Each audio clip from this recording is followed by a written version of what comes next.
Ben, notre prochain invité, on est sincèrement très content de lui parler ce matin, content en même temps de le retrouver en bonne forme, en bonne santé. Renaud Lavoie de TVA Sport. Salut Renaud.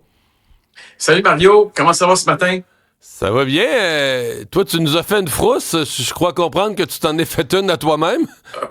Oh, une sincère, honnêtement. Tu sais, dans la vie, il y a pas des. Quand tu vis un problème de santé, évidemment que tu te lèves pas le matin en disant tiens, aujourd'hui, j'ai comme l'impression il va m'arriver quelque chose. C'était une journée, le 1er mai, totalement comme les autres, tout à fait normal. Match des Canadiens en soirée.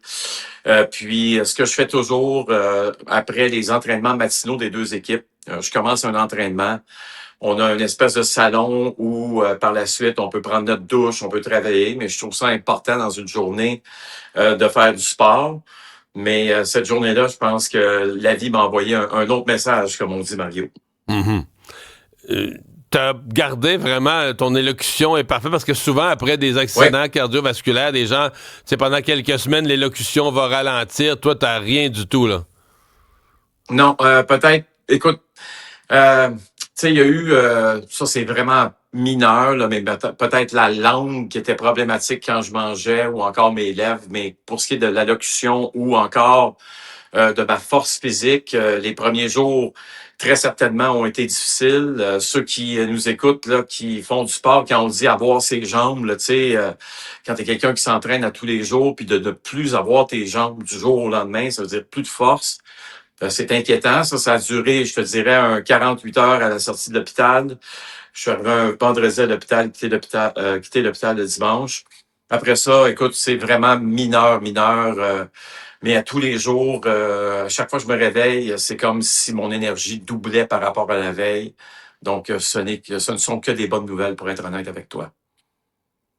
Je comprends et j'ai lu que tu as été quand même chanceux dans ça d'une prise en charge Ah, rapide à partir des équipes médicales sur le terrain du Canadien jusqu'à l'hôpital. Parce que les minutes comptent dans ces affaires-là, là, hein? oui, effectivement. Donc, je suis content que tu me poses la question parce qu'il y a bien des gens, je suis convaincu, qui nous regardent, nous écoutent présentement, qui disent, OK, ben moi aussi, je fais beaucoup de sport, ou peu importe la situation. Des fois, on se sent pas très bien dans une journée donnée. Moi, ça avait commencé donc avec des étourdissements, problèmes de vision dans mon œil droit. La meilleure façon de le résumer, c'est comme s'il y avait des pixels dans ma vue. Donc, ça faisait une bonne demi-heure que je m'entraînais avec intensité. Et là, finalement, j'ai fait, OK, j'ai un problème avec mon côté droit de ma tête. J'ai décidé d'aller, je te parlais de la petite salle où on pouvait se reposer, là, prendre une douche, qui est près du vestiaire des Canadiens. Et là, écoute, les symptômes étaient vraiment pas bons, étourdissement. J'avais la main gauche était problématique. J'avais plus de sang dans les doigts. Là, je me suis dit qu'il me fallait une aspirine immédiatement parce que, bon, j'avais déjà entendu parler du fait que quand on fait un ACV ou encore une crise cardiaque, le plus rapidement qu'on prend une aspirine, On éclaircit le le mieux sang, on là. risque de... Ouais, c'est ça. Le mieux que ça va se passer par la suite. Donc, j'ai appelé Chantal Maccabé, qui était, je sais que Chantal, la journée des matchs, travaille toujours au Centre Bell. J'ai dit, écoute, Chantal, j'ai vraiment besoin d'aide. Il me faut une aspirine immédiatement. Alors, elle dit, viens au vestiaire, on va voir qui est là. Il y avait les thérapeutes Daniel Chamas et Maxime Gauthier qui étaient encore sur place. Ils m'ont pris en charge. Ils ont fait plusieurs tests, mais ma main gauche demeurait toujours le problème, Mario, à un point tel que je n'étais plus capable de la fermer. Alors là, on a pris la décision, les médecins, les soigneurs ont décidé de m'envoyer évidemment à l'hôpital général de Montréal, où il y a le cardiologue des Canadiens, Jérémy Groshka, qui y travaille. Imagine-toi, il m'attendait là, dans le portique quand je suis arrivé. C'est Patrick Lalime, mon collègue, qui m'a reconduit là. J'ai fait un autre ACV dans l'auto en me dirigeant vers l'hôpital. Mais j'ai été pris en charge immédiatement, donc scan à la tête, au cou.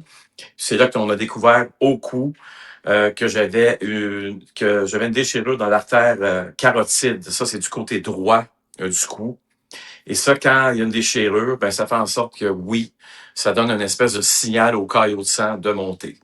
Et bon, Ça explique les deux ACV. Là, j'ai fait évidemment un test d'imagerie samedi pour confirmer qu'il y a eu 2 ACV la veille. Mais bref, le fait d'être pris en charge rapidement, d'avoir pris l'aspirine rapidement, d'avoir été à l'hôpital rapidement, ça sauve évidemment des séquelles graves. J'en suis la preuve parce que ensuite, j'ai passé la nuit de vendredi, le samedi aux soins intensifs de l'Institut de neurologie de Montréal et il y avait une sommité, le docteur Ayman Moussadi qui m'a pris en charge. Puis lui, docteur Moussadi, dimanche matin, il m'a dit, écoute, je ne suis pas ici pour te faire peur, je veux juste t'expliquer là, qu'il y a 2 choses que tu as faites qui ont un impact majeur. Prendre l'aspirine et te diriger à l'hôpital le plus rapidement possible parce que ça fait en sorte que plus les minutes passent, plus tu peux être dans le trouble, mais plus tu arrives vite à l'hôpital, plus on est en mesure de s'occuper de toi. Il m'a donné un exemple d'un jeune homme, 51 ans, lui aussi en forme, il y a 2 semaines, qui faisait du sport, Mario. Même chose que moi, donc une déchirure de l'artère carotide, sauf que lui n'avait pas accès à des aspirines et n'avait pas accès non plus à un hôpital rapidement. Puis malheureusement, quand le caillot passé, il était beaucoup, beaucoup plus gros. Et c'est sûr que cette personne-là n'a pas la chance que j'ai aujourd'hui de te parler. Peux-tu parler de hockey? On peut, c'est quoi? T'aimes-tu encore ça? Je vais te dire quelque chose, c'est de parler de mon expérience, de ce que j'ai vécu, je dois le faire parce que il y a un élément quand même. On voulait t'entendre au bout, là. Écoute, c'est ce qu'on. Ouais. Puis ton histoire nous touche. Mais là, je vois le temps qui passe, il nous reste 1 minute, puis je me dis, j'ai Renaud, je peux pas lui demander ce qu'il pense de la game de ce soir, là. Écoute, excité, puis j'ai hâte de juste reparler de hockey, Mario, pour être honnête avec toi. Tu sais comme moi que c'est une passion. Au Québec, on est passionné, puis je regarde les Canadiens jouer présentement. Soyez fiers de votre équipe. C'est une équipe qui réalise de très, très grandes choses présentement. Et c'est très impressionnant de voir comment on malmène une équipe comme les Sabres de Buffalo parce que on les malmène physiquement, stratégiquement. On a complètement décortiqué cette équipe-là là, dans les 2 derniers matchs. Alors, je m'attends à ce que ça se poursuive ce soir. Ah ouais? Tu penses pas que Buffalo, c'est la meilleure équipe depuis Noël, ils doivent avoir quelques ressources, un entraîneur expérimenté. Moi, je m'attends de voir Buffalo pas se faire sortir 6-2 ce soir, là. Peut-être bien, c'est parce qu'ils ne peuvent pas se faire sortir 6-2, mais c'est une équipe qui, malheureusement, Mario, a beaucoup de difficultés à s'ajuster. On joue un style de hockey qui est très, très ouvert. On sait pas du hockey serré. Rappelle-toi ce que Martin Saint-Louis a dit après le premier match. C'est très, très ouvert sur la patinoire. Ouvert, ça veut dire qu'il y a beaucoup d'espace. On n'est pas habitué à ça en séries éliminatoires. Les Sabres, eux, n'ont pas l'intention, visiblement, de s'ajuster. Donc, on donne de l'espace aux joueurs des Canadiens, puis on espère évidemment que le gardien de but, Lyon, fasse des arrêts. Mais à un moment donné, il peut pas faire juste des miracles, ce gardien de but-là. Eh bien, mon cher ami Renaud, on te souhaite le meilleur des chances dans les prochaines étapes de la fin de ce rétablissement. Un retour au travail le plus serein, le plus heureux, progressif selon ce que j'ai compris possible. Gros merci de nous avoir parlé ce matin. Salut Mario, puis bonne journée tout le monde.